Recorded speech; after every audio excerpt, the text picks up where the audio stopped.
केदारनाथ में शिवलिंग का आकार सबसे अलग क्यों है? मित्रों, उत्तराखंड में स्थित भगवान शिव के प्रमुख ज्योतिर्लिंगों में से एक केदारनाथ में स्थित इस ज्योतिर्लिंग की महिमा ही नहीं बल्कि आकार भी कुछ खास है। दरअसल यहाँ भगवान शिवलिंग की पूजा विग्रह रूप में की जाती है और बैल की पीठ जैसे त्रिकोणाकार रूप में है। और शिवलिंग के इस आकार का रहस्य पांडवों से कुछ इस तरह से जुड़ा है। महाभारत युद्ध में विजय पाने के बाद पांडवों को ऐसा लगा कि उन्होंने अपने भाइयों की हत्या कर दी है और अब उन्हें इस पाप का प्रायश्चित करना चाहिए। साथ ही अब उन्हें इस पाप से मुक्त होने का उपाय भी सोचना चाहिए।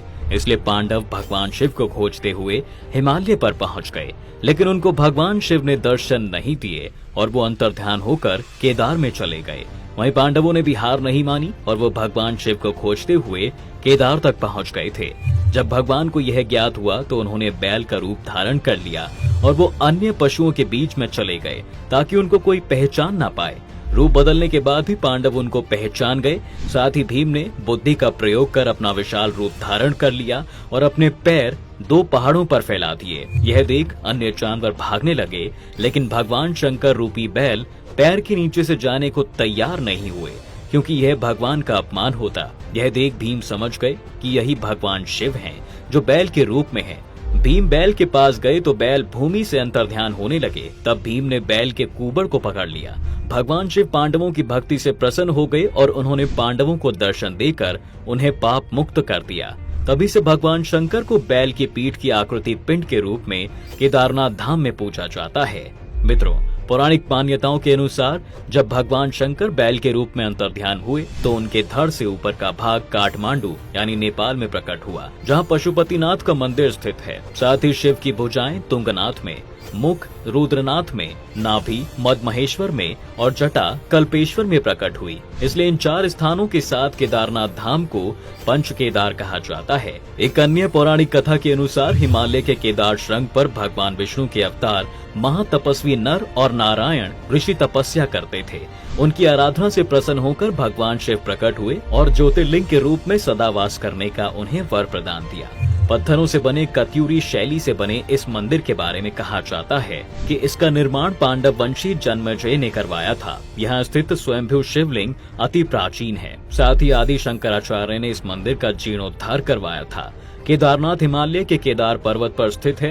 केदारनाथ धाम और मंदिर तीनों तरफ से पहाड़ों से घिरा हुआ है। एक तरफ है करीब 22,000 फुट ऊंचा केदारनाथ, दूसरी तरफ है 21,600 फुट ऊंचा खर्च कुंड और तीसरी तरफ है 22,700 फुट ऊंचा भरत कुंड नाम का पहाड़। वहीं केदारनाथ धाम में 5 नदियों का संगम भी है। यहाँ मंदाकिनी, मधुगंगा, क्षीरगंगा, सरस्वती और स्वर्ण गौरी नदी है। साथ ही नदियों में से कुछ का अब अस्तित्व नहीं रहा, लेकिन अलकनंदा की सहायक मंदाकिनी नदी आज भी मौजूद है। इसी के किनारे केदारेश्वर धाम स्थित है। यहाँ सर्दियों में भारी बर्फ और बारिश में जबरदस्त पानी रहता है। समुद्र तल से केदारनाथ धाम 3584 मीटर की ऊंचाई पर स्थित है। यह मंदिर 6 फीट ऊंचे चौकोर चबूतरे पर बना हुआ है। मंदिर में मुख्य भाग मंडप और गर्भगृह के चारों ओर परिक्रमा पथ है।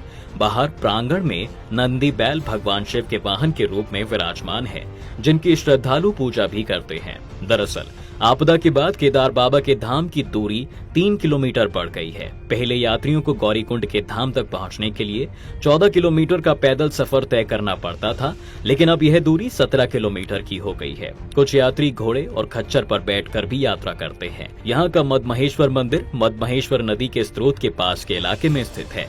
समुद्र तल से 3289 मीटर की ऊंचाई पर स्थित इस मंदिर को दूसरे केदार के रूप में माना जाता है। मदमहेश्वर मंदिर में भगवान शिव की पूजा नाभि लिंगम के रूप में की जाती है। मान्यता है कि यहाँ का जल इतना पवित्र है कि इसकी कुछ बूंदें ही मोक्ष के लिए पर्याप्त मानी जाती हैं। शीतकाल में 6 माह यहाँ पर भी कपाट बंद होते हैं। मदमहेश्वर जाने के लिए रुद्रप्रयाग जिले में ओखीमठ तक जाना होता है। रुद्रप्रयाग से बसें और जीपें मिल जाती हैं। वहीं तुंगनाथ उत्तराखंड के गढ़वाल के रुद्रप्रयाग जिले में स्थित एक पर्वत है। इसी पर्वत पर स्थित है तुंगनाथ मंदिर। यह भोलेनाथ के पंच केदारों में से एक है। यहाँ के बारे में यह भी मान्यता है कि माता पार्वती ने भी शिव को पाने के लिए यहीं पर तपस्या भी की थी। तुंगनाथ मंदिर समुद्र तल से 3680 मीटर की ऊंचाई पर है।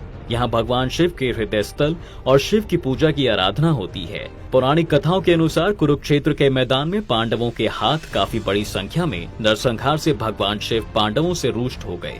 भगवान को प्रसन्न करने के लिए पांडवों ने इस मंदिर का निर्माण करवाया था। साथ ही रुद्रनाथ मंदिर उत्तराखंड राज्य के चमोली जिले में स्थित भगवान शिव का एक मंदिर है, जो कि पंच केदार में से एक है। समुद्र तल से 2290 मीटर की ऊंचाई पर स्थित रुद्रनाथ मंदिर भव्य प्राकृतिक छटा से परिपूर्ण है। रुद्रनाथ मंदिर में भगवान शंकर के एकानन यानी मुख की पूजा की जाती है। रुद्रनाथ मंदिर के सामने से दिखाई देती नंदा देवी और त्रिशूल की हिमाच्छादित चोटियां यहाँ का आकर्षण बढ़ाती हैं। यहाँ पूजे जाने वाले शिव जी के मुख को नीलकंठ महादेव कहते हैं। बात अगर करें यहाँ के कल्पेश्वर मंदिर की, तो यह गढ़वाल के चमोली जिले उम्रगम घाटी उत्तराखंड भारत में स्थित है। यह मंदिर भगवान शिव को समर्पित एक हिंदू मंदिर है। कल्पेश्वर मंदिर पंच केदारों में से एक है तथा पंच केदारों में इसका 5वां स्थान है, जो समुद्र तल से 2200 मीटर 7217 फीट की ऊंचाई पर बना हुआ है। कल्पेश एकमात्र पंच केदार मंदिर है जहाँ पूरे वर्ष भगवान के कपाट खुले रहते हैं। यह एक छोटा सा मंदिर है जो पत्थर की गुफा में बना हुआ है। ऐसा माना जाता है कि यहाँ भगवान शिव की जटा प्रकट हुई थी। इस मंदिर में भगवान शिव की जटा की पूजा की जाती है। मित्रों, केदारनाथ मंदिर इसलिए भी प्रसिद्ध है क्योंकि वर्ष 2013 में आई भयंकर प्राकृतिक विपदा में जहां केदारनाथ और आसपास की हर चीज नष्ट हो गई थी, वहीं इस मंदिर और मंदिर के अंदर के शिवलिंग को जरा सी भी आंच नहीं आई थी। इस वर्ष 16 जून को इस त्रासदी को 10 वर्ष पूरे हो जाएंगे।